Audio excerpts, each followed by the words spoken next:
Le directeur de la Commission nationale pour le développement et la réforme, Xu Shaoshi, a déclaré lors d'une conférence de presse lundi que la Chine possédait un grand éventail d'outils fiscaux pour contrer le ralentissement économique en 2016 et que l'économie chinoise ne connaîtrait certainement pas un atterrissage brutal.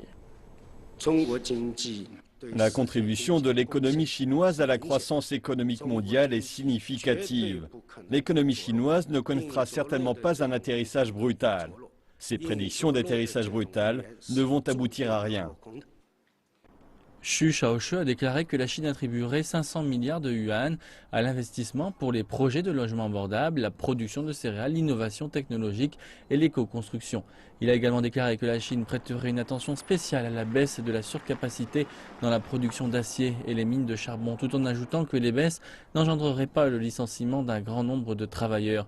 Xu Shaoshi a déclaré que la Chine cherchait à ce que son économie croisse d'au moins 6,5% au cours des 5 prochaines années. Cela tout en travaillant dur pour la création de davantage d'emplois et la restructuration des entreprises publiques inefficaces.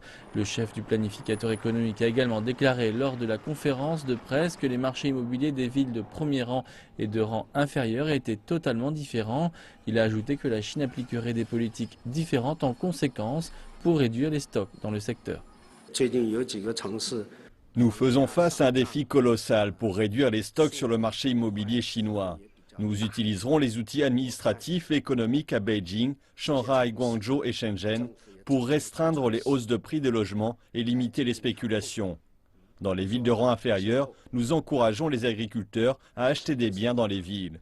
Et le gouvernement local achètera les réserves de logements pour reloger les habitants défavorisés.